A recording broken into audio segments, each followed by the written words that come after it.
Beetlejuice. Let's get into our rankings for the film. For everyone who's watching, we do several different rankings. We rank the movie on there's a technical ranking. That's basically just the filmmaking score, just cinematography, effects, acting, the musical score, the technical craft of making the film. We do a cultural relevance to the movie, just what do we think the cultural impact of this movie is going to be. We do the ending. How well did they stick the ending of the film?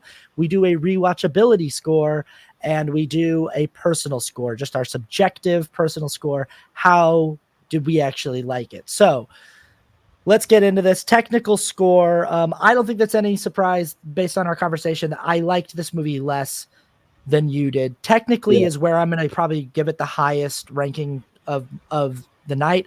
I'm going to give it a 6.5 technical score. I think that's mostly what this movie has going for it is the production design. I like the practical effects. I like the makeup. That's all very fun. I could even go as high as a 7 potentially. I like hearing Danny Elfman's score. It's a very iconic musical score. I think Michael Keaton is doing a good job. I think most of the actors are doing their very best. I think Willem Dafoe's having fun in the movie. I'll go with a 7 technical score. Yeah, that's what I gave it to, a 7. It feels appropriate, and everything you said. It's more for the actors, the production design, and the score was really great. And just kind of those weird zany things that they did that pulled off practically. But other than, the fact that there were so many storylines is what brings it down. I think 6.5 or 7. It's probably in there somewhere. Yeah, it's losing points on the screenplay for just kind of too much plot and not balancing those different plot threads well enough. We're finding room for them for any one of them to really shine. Okay, how about the ending? How well do you feel like it stuck the ending? I'm going to say the ending for me is like a 5, like 5, because it's just sort of like, I just don't, I'm even going to go lower and say 4. I just was like, the ending of this movie to me felt like they were repeating the ending of the first movie. And then the actual ending, like the denouement after the climax, was just sort of like the movie didn't know when to just hit the credits. And I did not feel like this movie really came together. And I felt like everything was like, hey, we read in this handbook that this is how we fix this. And everything, the characters were just sort of going, oh, well, he literally injects Justin Theroux with a truth serum so that he'll say who his character really is. And he's like, well, this is who my character really has been all along. And that's the true nature of my character. And it just was like, I just thought the ending felt like a cop out and felt like the movie was running out of time to wrap up all of its various plots. And I'm going to say 4, low. I think that's very, very fair. I think I give it a 5. Yeah. For a lot of those same reasons. The other thing that I really did not like was when she finds her dad. Now, this movie doesn't have to be an emotional movie, but I feel like it was a complete missed opportunity to not have some sort of emotion and some sort of payoff. Like when the daughter actually gets to see her dad and say goodbye, they could have made it a little bit more emotional, whereas they just kind of made him like awkwardly sit around a table and then be like, oh, she's a great kid. We did a great job, right? Like, yeah, we did. And then they like walk away and they give him a hug and then he lets him go. And I was like, that was a really big missed opportunity where you could have added a little bit of emotion and a little bit of like heart to the movie. So that could have been played up really well. In addition to all of your things that you said, that's why I gave it. Again, no payoff with the conflict between Jenna Ortega and Winona Ryder, who are arguably our two biggest outside of Beetlejuice. Those are our two biggest characters. Those are our two protagonists, really. And the conflict is that she's like, you can see all these dead people, but you can't see dad. Why is that? And she even says, I don't know why I can't see your father. That's a big question that the screenplay can pay off in a nice way. And it doesn't do anything with it.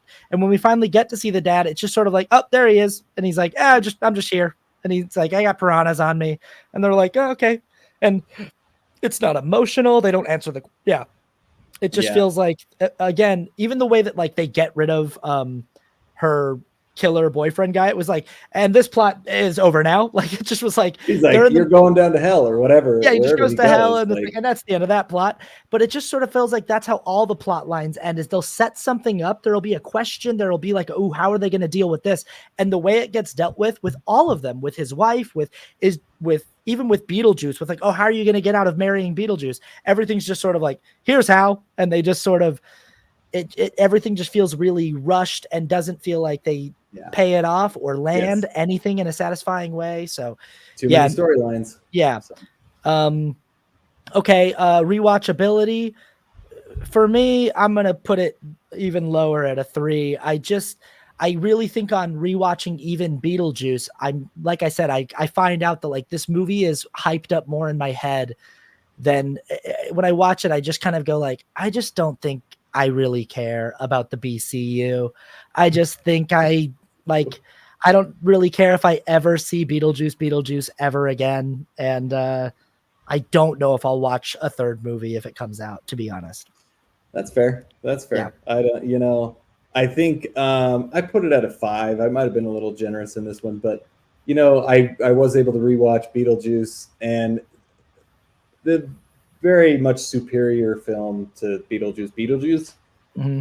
But this one, yeah, I think a 5, mainly because like if I watch it, I'm definitely gonna not think about it at all.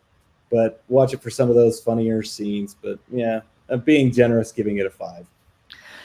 Okay. Cultural impact. What is the cultural impact of Beetlejuice?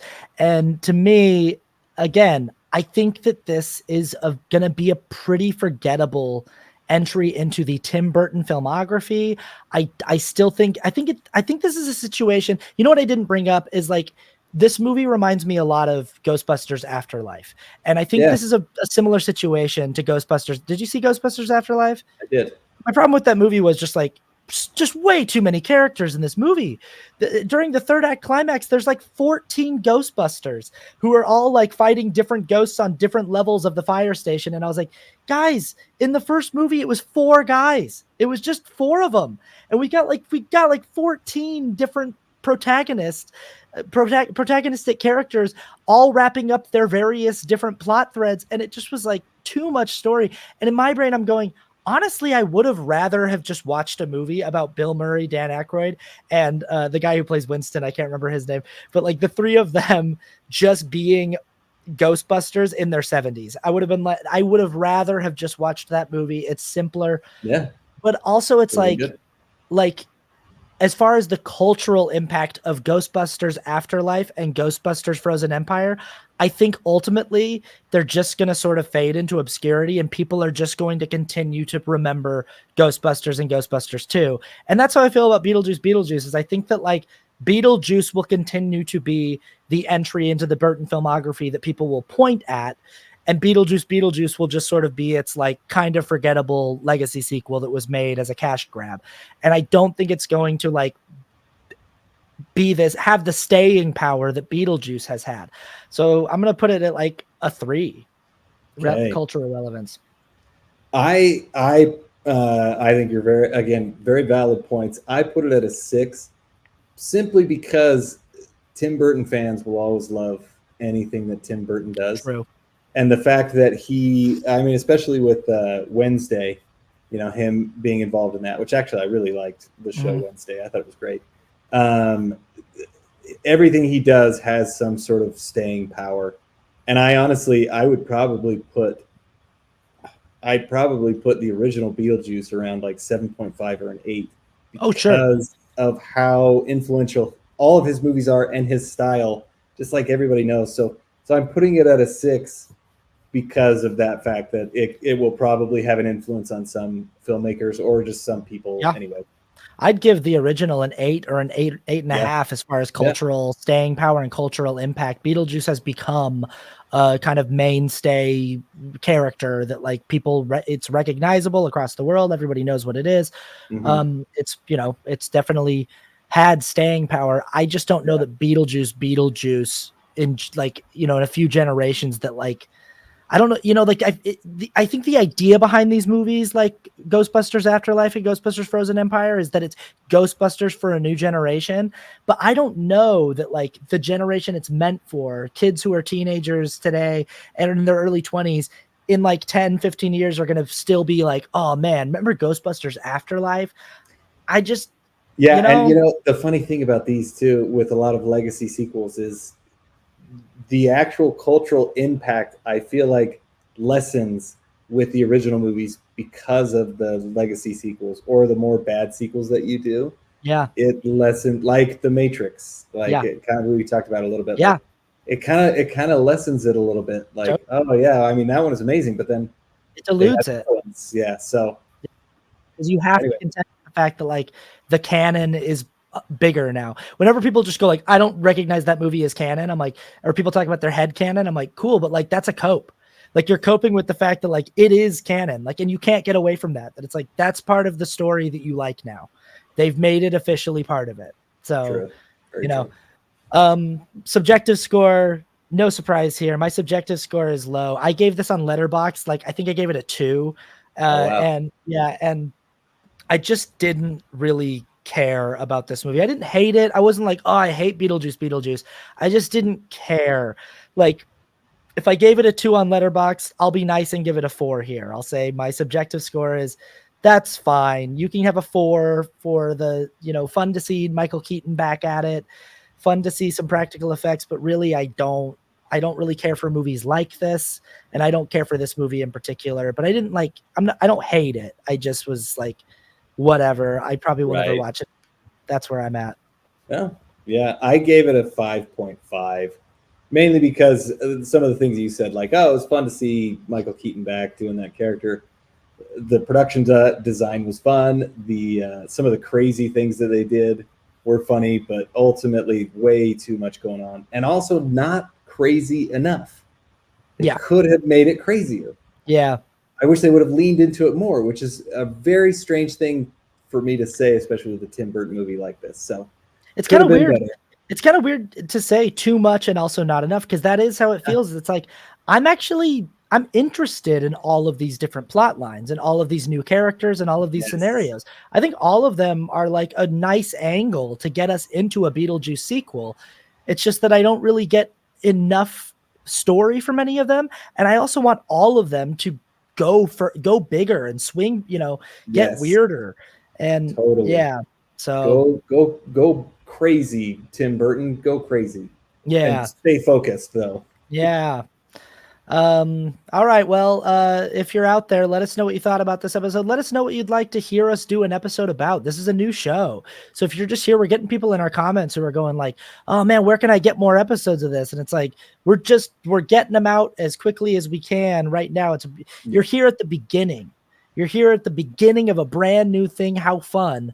Let us know what you'd like to hear us talk about. Yeah, and I mean, we both try to comment on YouTube, so go over there and we'll tell us what you think, and tell especially about this movie. I mean, it's doing well at the box office, but I really want to know what people thought about it because I haven't been able to talk to many people about it. So yeah. tell us what you thought. Did you like it? Did you love it? If you're a Tim Burton fan, or if you're not a Tim Burton fan, let us know. Yep. All right, everybody. We'll see you on the next one. Beetlejuice, Beetlejuice, Beetlejuice, and the guy from Ferris Bueller just appeared in my room again. I need to stop doing that. Go away.